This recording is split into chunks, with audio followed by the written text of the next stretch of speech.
Hello everyone, आप सबका स्वागत है आपके अपने क्लासरूम में। और आज का लेक्चर जो है, आज के लेक्चर में हम पढ़ने वाले हैं section 93, 94 read with section 78 and 79। जो लास्ट लेक्चर था हमारा, that was part 1 of these sections. हमने यहाँ से शुरू किया था 91 से 79 तक, और आज हमारा पार्ट 2 है जिसमें हम इन 4 प्रोविजंस को कवर करेंगे।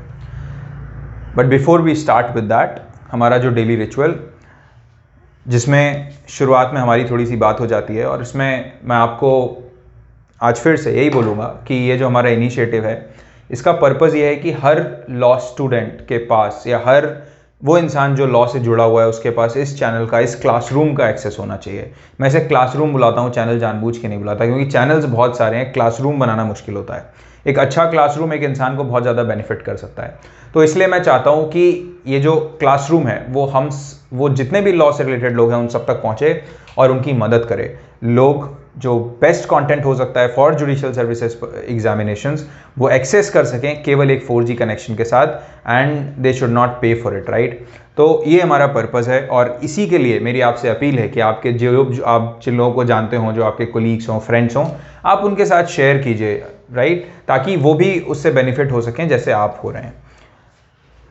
इसी के साथ अब हम बढ़ते हैं आज के अपने लेक्चर के साथ, और आज मैं आपको पढ़ाने वाला हूं कुछ बहुत ही इंपॉर्टेंट कंसेप्ट्स, जैसे section 93 which talks about prohibition of tacking,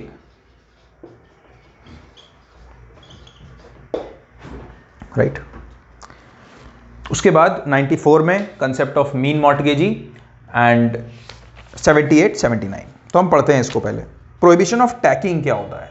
last lecture में हमने पढ़ा था सब्रोगेशन, जो कि बहुत इंपॉर्टेंट टॉपिक है, और आज हम टैकिंग से शुरू करते हैं। तो टैकिंग का क्या मतलब होता है? देखिए,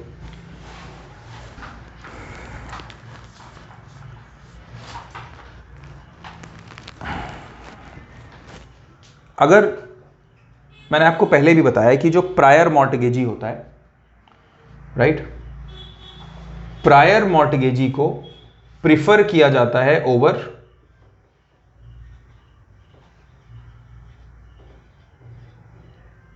ओवर सब्सिक्वेंट मॉर्टगेजी।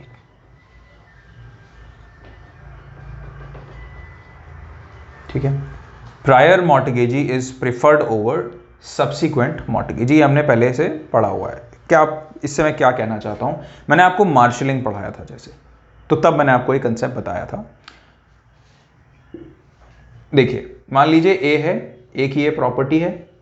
ए ने इस प्रॉपर्टी को क्या किया, बी को मॉर्टगेज किया पहले, तो बी मॉर्टगेजी, ये मॉर्टगेजर, एंड देन इसी प्रॉपर्टी को उसने क्या किया, सी को मॉर्टगेज कर दिया, सेम प्रॉपर्टी को। ऐसा किया जा सकता है, राइट।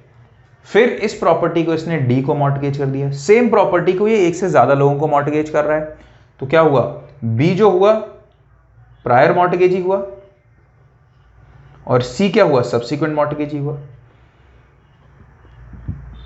ठीक है, सब्सिक्वेंट मॉर्टगेजी हुआ इन दोनों के बीच में। और अगर इन दोनों के बीच में देखें तो ये प्रायर मॉर्टगेजी और ये सब्सिक्वेंट मॉर्टगेजी। तो सबसे पहले हमने क्या पढ़ा था उस दिन, कि प्रायोरिटी ऑफ प्रायर मॉर्टगेजी, मतलब जो सबसे पहले जो पैसा जो चुकाया जाएगा वो किसको चुकाया जाएगा, बी को चुकाया जाएगा। बी का जो डेट होगा, बी का जो मॉर्टगेज मनी होगा, सबसे पहले इसको दिया जाएगा, इसका सेटिस्फाई होगा, उसके बाद इसकी बारी आएगी। मतलब अगर A wants to redeem his property from the mortgage, first of all he will have to redeem it from B. ठीक है, और जब बी का सेटिस्फाई हो जाएगा डेट, फिर सी का, और सी के बाद डी का, राइट। तो प्रायोरिटी ऑफ प्रायर मॉर्टगेजी का क्या मतलब है, कि सबसे पहले जो प्रायर मॉर्टगेजी है उसको रिडीम करवाते हैं, फिर उसके बाद वाले मॉर्टगेजी को, और उसके बाद वाले मॉर्टगेजी को, राइट। तो हमेशा prior mortgagee is preferred over subsequent mortgagee. जब ये मार्शलिंग में मैंने इसको बहुत ज़्यादा डिटेल में डिस्कस किया है, तो इनकेस आपने अगर मार्शलिंग वाला लेक्चर नहीं देखा है तो आप वो देखिए। मार्शलिंग भी अपने आप में बहुत एक इंपॉर्टेंट कंसेप्ट है, और उससे ये समझने में भी हेल्प होगी। ठीक है, तो सेक्शन 73 जो है वो किस बारे में बात करता है, कुछ सिमिलर कंसेप्ट है जैसा मैंने आपको बताया। सेक्शन 93 जो है वो बात करता है प्रोहिबिशन ऑफ टैकिंग। तो देखिए, हमने जब सेक्शन 91 पढ़ा था, इससे पहले वाले लेक्चर में हमने सेक्शन 91 पढ़ा है, तो उसमें हमने ये पढ़ा था जो सब्सिक्वेंट मॉर्टगेजी है वो क्या कर सकता है, रिडीम करवा सकता है। जनरली रिडीम करवाने का अधिकार किसका होता है, मॉर्टगेजर का होता है, राइट। मॉर्टगेजी रिडीम नहीं करवा सकता, बट सब्सिक्वेंट मॉर्टगेजी जो है वो रिडीम करवा सकता है, ऐसा सेक्शन 91 में हमने पढ़ा था। अब सब्सिक्वेंट मॉर्टगेजी ने मान लो कैसे रिडीम करा, हम इसको समझते हैं कि बी जो है, बी ने ए को 100 रुपीज दिए थे, ठीक है, मॉर्टगेज मनी इतना दिया। सी ने जो है 75 रुपीज दिए और डी ने 50 रुपीज दिए सपोज, ठीक है। अभी सबसे पहले जो पे ऑफ किया जाएगा मनी वो किसका, इसका किया जाएगा, फिर उसके बाद किसकी बारी आएगी, इसकी आएगी, और फिर उसके बाद इसकी बारी आएगी, राइट। पर मान लो अगर जो डी है इस केस में, जो सब्सिक्वेंट मॉर्टगेजी है, वो क्या चाहता है, वो बेसिकली ये चाहता है कि वो इसको रिडीम करवा दे, बी को रिडीम करवा दे, ठीक है। तो ये क्या करेगा, डी जो है इसको 100 रुपए पे करेगा, ठीक है। तो अब डी अगर इसको 100 रुपए पे करेगा तो ये किसकी जगह पे आ जाएगा, बी की जगह पे।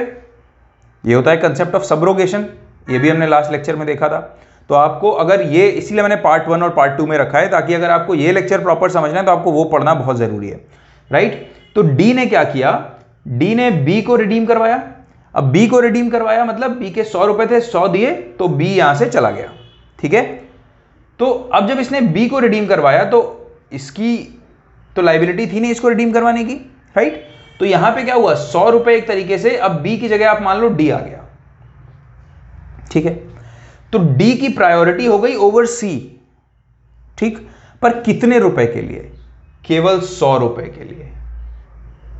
प्रायोरिटी का मतलब ये नहीं है कि अब जो डी है वो 150 रुपीज रिकवर कर सकता है सी से पहले, नहीं, केवल 100 रुपीज जो है ए डी से, मतलब जो डी है वो ए से रिकवर कर सकता है। उसके बाद 75 रुपीज इसके दिए जाएंगे और उसके बाद ये जो 50 रुपए इसका ओरिजिनल जो पैसा था, 50 रुपए इसको दिए जाएंगे डी को, राइट। ऐसा नहीं कर सकता क्योंकि ये जो सब्सिक्वेंट मॉर्टगेजी है, इसने जो बी था, जो प्रायर मॉर्टगेजी है, उसको रिडीम करवा दिया था। तो ऐसा नहीं होगा कि ये इसके ऊपर, सी के ऊपर इसको प्रायोरिटी मिल जाए। सी तो प्रायर मॉर्टगेजी था डी से, तो सबसे पहले किसके, इसके राइट्स प्रोटेक्ट किए जाएंगे। तो केवल 100 रुपए जो इसने रिडीम करवाए हैं, केवल उस चीज के लिए पहले इसको प्रायोरिटी मिलेगी, किसके ऊपर, सी के ऊपर। क्यों, क्योंकि कंसेप्ट ऑफ सबरोगेशन है 92 कि अगर बी ने पैसा इसको चुका दिया तो बी किसकी जगह पे आ गया, डी ने अगर पैसा चुका दिया तो डी आ गया बी की जगह पे, राइट। पर केवल जो 100 रुपए जो उसने ऐसे रिडीम करवाया, केवल उतने के लिए, ओरिजिनल जो मनी इसने मॉर्टगेज किया है उसके लिए नहीं। इसी चीज को बोला जाता है प्रोहिबिशन ऑफ टैकिंग। तो this tacking is not allowed. Otherwise क्या होगा, बहुत स्मार्ट मूव होगा, बीच में मान लो इसको कैसे मैनिपुलेट किया जा सकता है, D C E F G H, मान लो इतने लोग हैं, तो इसकी बारी कब आएगी, सबसे लास्ट में, और इसकी सबसे पहले। मान लो इसने 1 लाख रुपए इसको देने, ठीक है। तो एच क्या करेगा, एच इसको रिडीम करवा देगा, और इसको कितने लेने हैं, 5 लाख लेने हैं, ठीक। तो इसको रिडीम करवा देगा और इसको रिडीम करवा देगा अगर टैकिंग अलाउ हो तो। अभी है नहीं, क्यों ऐसा प्रोविजन है मैं ये बता रहा हूं। तो अगर ये इसको रिडीम करवा देगा डी को, और अगर टैकिंग अलाउ करी जाए तो ये क्या बोलेगा, ये 1 लाख तो जो मैंने रिडीम करा है वो प्लस मेरे 5 लाख, तो टोटल 6 लाख मुझे चाहिए पहले, और मुझे प्रायोरिटी किसके ऊपर मिलनी चाहिए, इन सबके ऊपर मिलनी चाहिए, which is not allowed by the scheme of transfer of property act because it says that the prior mortgagee will be preferred over subsequent mortgagee always, and therefore यहां पे H जो है उसको ये अलाउ नहीं किया जा सकता ऐसा करने के लिए, और इसीलिए प्रोहिबिशन ऑफ टैकिंग जैसा प्रोविजन है, राइट। ये है सेक्शन 93। ठीक है, अब अगर हम पढ़ें तो इसमें लिखा हुआ है accept in case provided for by section 79। मतलब ये जो टैकिंग है ये अलाउड नहीं है, और रूल क्या है कि जो प्रायर मॉर्टगेजी है that will be preferred over subsequent mortgagee. पर इसका एक एक्सेप्शन दिया हुआ है सेक्शन 78 में, तो हम इसको सेक्शन 78 के अलावा सेक्शन 79 के साथ भी पढ़ते हैं, राइट। अभी हम देखते हैं कैसे।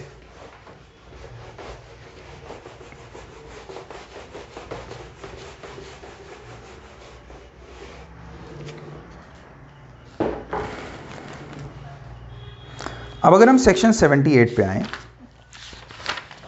सेक्शन 78 ये कहता है कि जो प्रायर मॉर्टगेजी है उसके ऊपर सब्सिक्वेंट मॉर्टगेजी को प्रेफर किया जाएगा, राइट। तो हम इसे देखते हैं क्या बोल रहा है। Section 78 says postponement of prior mortgage.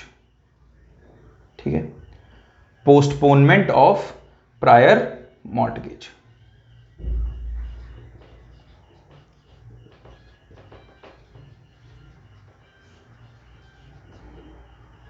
Right, तो मतलब प्रायर मॉर्टगेज को क्या कर देना, पोस्टपोन कर देना। तो हम समझते हैं क्या कहना चाहता है। वेयर थ्रू फ्रॉड, मिसरिप्रेजेंटेशन और gross neglect of prior mortgagee another person has been induced to have money on the security of the mortgage property, the prior mortgagee shall be postponed to the subsequent mortgagee। Example के through समझते हैं। मान लीजिए ए ने अपनी property B को mortgage की थी, ठीक है, फिर यही प्रॉपर्टी इसने ये सी को मॉर्टगेज करना चाहता है। अब इन दोनों ने क्या किया, इन दोनों ने मिलके सी को ये यकीन दिलाया कि इस प्रॉपर्टी पे कोई मॉर्टगेज नहीं है, जबकि बी के पास ऑलरेडी ये प्रॉपर्टी मॉर्टगेज थी। पर बी ने ए के साथ मिलके सी को ये यकीन दिलाया कि कोई मॉर्टगेज नहीं है, किसका, इस प्रॉपर्टी पे, ये प्रॉपर्टी मॉर्टगेज फ्री है। तो इस केस में क्या किया, सी ने इसको इस मॉर्टगेज प्रॉपर्टी पे पैसा दे दिया, राइट, मॉर्टगेज एक्सेप्ट कर लिया इस प्रॉपर्टी का। तो इस केस में सी जो है इसके राइट्स को प्रोटेक्ट किया जाएगा बिफोर हिज राइट्स, राइट। अब अगर रिडीम करने की बारी आएगी तो पहले किसको रिडीम करवाया जाएगा, सी को, और उसके बाद बी को। जस्टिफाइबल है ये, क्यों, ये जो प्रोविजन है कि पहले सब्सिक्वेंट मॉर्टगेजी को बाद में रिडीम करवाया जाएगा, प्रायर मॉर्टगेजी को पहले रिडीम करवाया जाएगा, इसके पीछे का लॉजिक क्या है। इसके पीछे का लॉजिक ये है कि जो बी है तो उसने अगर पहले मॉर्टगेज किया हुआ है ना, तो पहले उसको पैसा मिलना चाहिए, और उसके बाद अगर सी ने मॉर्टगेज की मतलब प्रॉपर्टी जो है मॉर्टगेज एक्सेप्ट किया, उस पर पैसा दिया है, तो सी ने ये जानते हुए मॉर्टगेज किया है कि इस प्रॉपर्टी पे ऑलरेडी मॉर्टगेज हो चुका है। तो सी अब एक रिस्क ले रहा है, राइट। क्या रिस्क ले रहा है कि वो पहली वाली जो पार्टी है पहले उसको दिया जाएगा, उसके बाद अगर कुछ बचेगा तो इसको दिया जाएगा। तो इसलिए किसको लॉ प्रेफर करता है, प्रायर मॉर्टगेजी को। पर अगर प्रायर मॉर्टगेजी के फ्रॉड, मिसरिप्रेजेंटेशन या ग्रॉस नेग्लेक्ट से ऐसा होता हो कि सी जो है, C was induced into advancing him money on the mortgage property, right, तो उस केस में जो सी है उसको ऑब्वियसली प्रोटेक्ट किया जाएगा। उसकी क्या गलती थी, उसको तो पता भी नहीं था कि ऑलरेडी मॉर्टगेज हो चुकी है प्रॉपर्टी जो उसे मॉर्टगेज की जा रही है, राइट। तो इसलिए सेक्शन 78 जो है एक एक्सेप्शन है सेक्शन 93 का, जहां पे ये बोला जाता है कि जो प्रायर मॉर्टगेजी है उसके ऊपर किसे प्रेफर किया जाएगा, सब्सिक्वेंट मॉर्टगेजी को, राइट।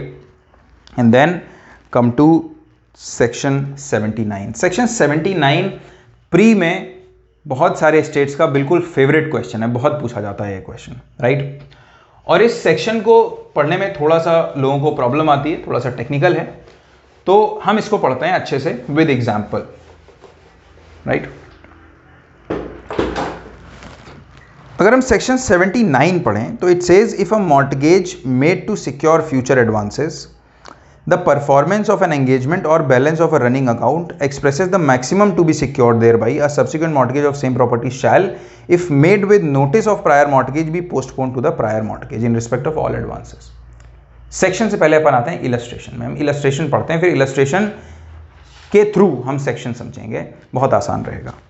अब ये it says A mortgages Sultanpur to his bankers. A ने क्या किया, ये कोई इसकी प्रॉपर्टी है जिसका नाम है सुल्तानपुर, ठीक है, और ये मॉर्टगेज करता है किसको, बी एंड कंपनी को, ठीक है।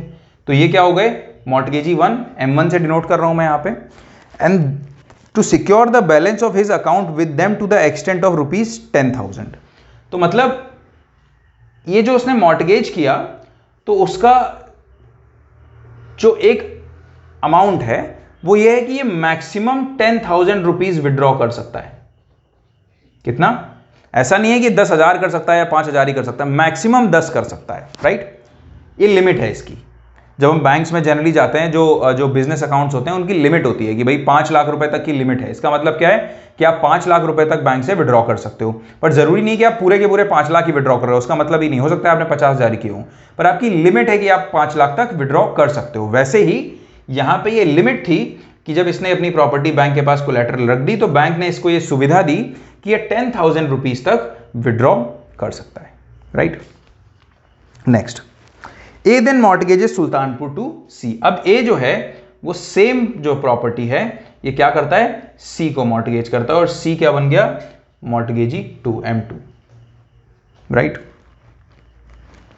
अब C having notice of the mortgage to B and company and C gives notice to B and company of the second mortgage। मतलब C को पता था कि ये प्रॉपर्टी ऑलरेडी मॉर्टगेज की जा चुकी है B and कंपनी को, और C ने जब इसने मॉर्टगेज, दूसरा जो मॉर्टगेज जब इसको किया गया तो इसने इस मॉर्टगेज का भी नोटिस बी एंड कंपनी को दिया और बी एंड कंपनी को बताया कि मेरे पास भी अब ये प्रॉपर्टी का मॉर्टगेज आ गया है। And then at the date of second mortgage the balance due to be and company does not exceed ₹5,000। मतलब मान लीजिए 1 जनवरी 2021 को ये जो इसने ये कितना निकाल सकता था पैसा, मैक्सिमम 10,000, पर इसने कितना पैसा विड्रॉ किया था, केवल 5,000 रुपीज इसने विड्रॉ किए थे,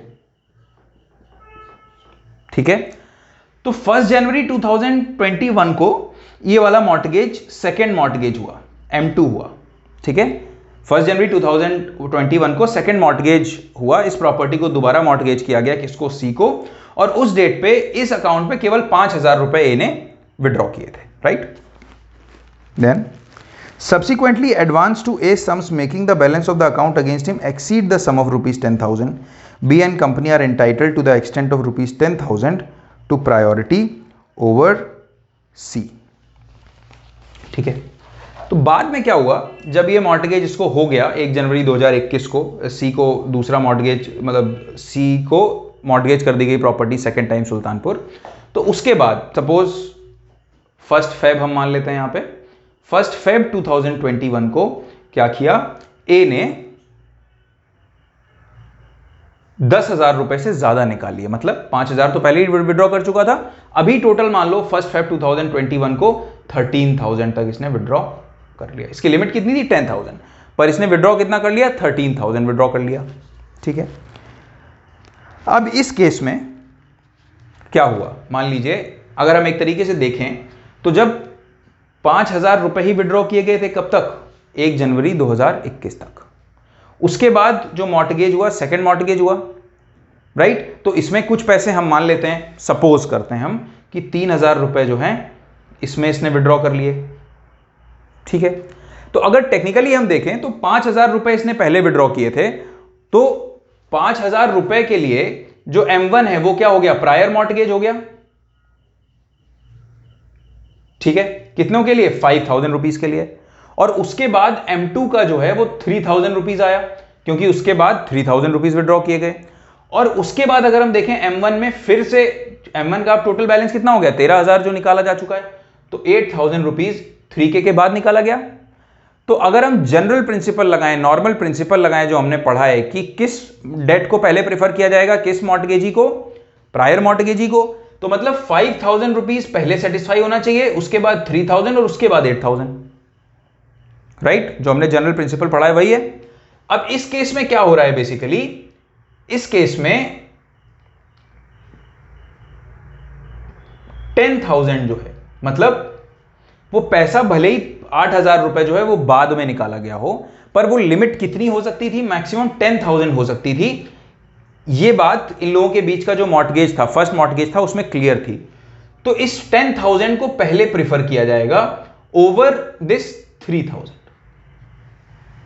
राइट? भले ही उसने यहां पे पैसा इसने 2,000 रुपए निकाला होता केवल, कोई दिक्कत नहीं थी, और उसके बाद इसने सेकंड मॉर्टगेज कर दिया होता और उसके बाद इसने 8,000 और निकाला होता, फिर भी क्या होता, कि जो सब्सिक्वेंटली भी जो पैसा इसने विड्रॉ किया है उसको भी क्या किया जाएगा, इसके ऊपर प्रिफर किया जाएगा। तो इस केस में अब देखिए, अब आपके दिमाग में क्वेश्चन ये आएगा कि 13,000 क्यों नहीं, 13,000 इसलिए नहीं। तो अब देखिए इस केस में क्या होगा, 10,000 रुपीज पहले किसको दे दिए जाएंगे, M1 को दे दिए जाएंगे।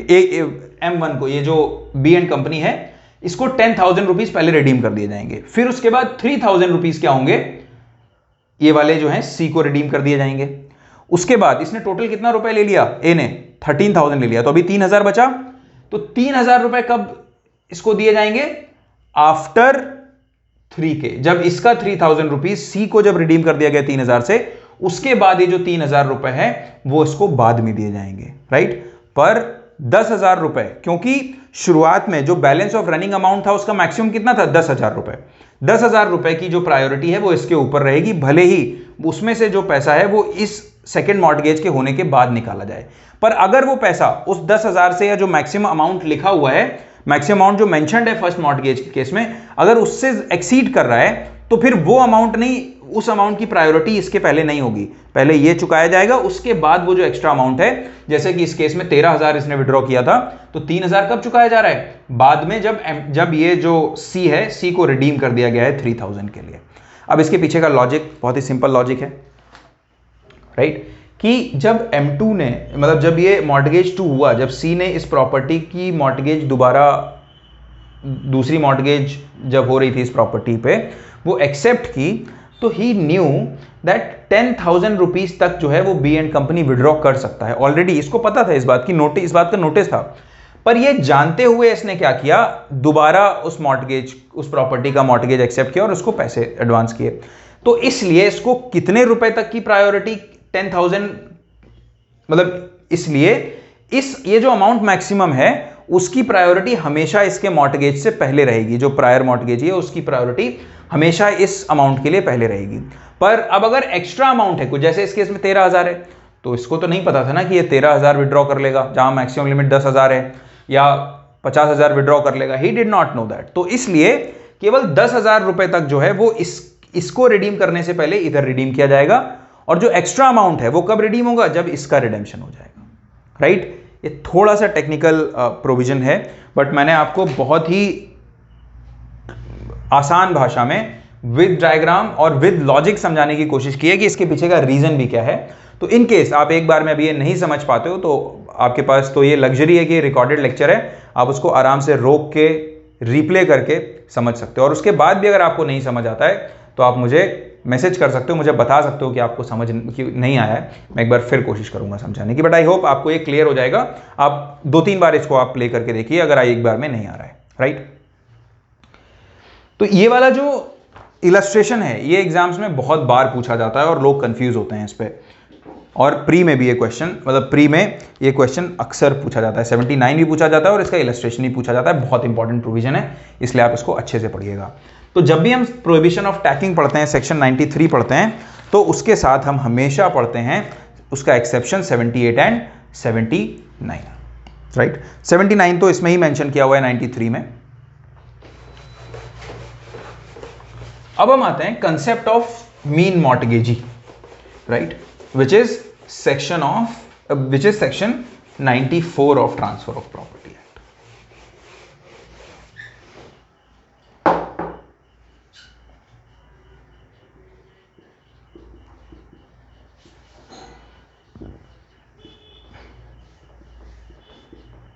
मीन मॉर्टगेजी सेक्शन 94, ठीक है। इंपॉर्टेंट कंसेप्ट है, प्री में ये बहुत पूछा जाता है। प्री में सेक्शन 92 भी काफ़ी पूछा जाता है, 93 भी, 94 भी, और सेक्शन 91 भी, हु में रिडीम करके, राइट। ये बहुत इंपॉर्टेंट प्रोविजंस हैं, इसलिए इनको मैं और आराम से पढ़ा रहा हूँ।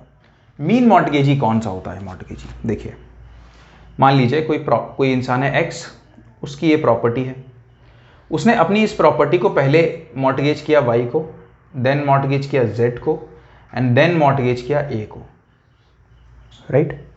तो इस केस में ये वाला जो बीच वाला मॉर्टगेजी होता है, राइट, इसको बोलते हैं mean मॉर्टगेजी,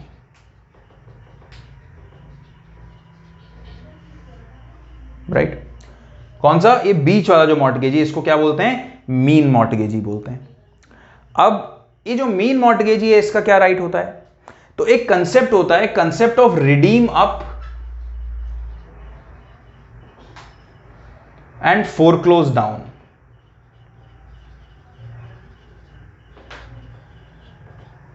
redeem up and foreclose down. तो ये जो मीन मॉर्टगेजी होता है, अपने जो इससे जो इसका जो प्रायर मॉर्टगेजी होता है, उसको क्या कर सकता है? रिडीम करवा सकता है, उसका रिडेम्पशन करवा सकता है। मतलब मान लो इसने 10 लाख रुपए दे रखे थे, ठीक है, तो ये क्या कर सकता है? 10 लाख रुपीज जो है इसको देके इसकी जो प्रॉपर्टी है रिडीम करवा सकता है। हमने पढ़ा था इससे पहले कि जो सब्सिक्वेंट मॉर्टगेजी है वो प्रीवियस मॉर्टगेजी को क्या कर सकता है? रिडीम करवा सकता है। इससे पहले वाले एग्जांपल में हमने देखा था टैकिंग में। तो कंसेप्ट क्या हुआ? रिडीम अप, ऊपर वाला जो हिस्सा है उसको ये रिडीम करवा सकता है।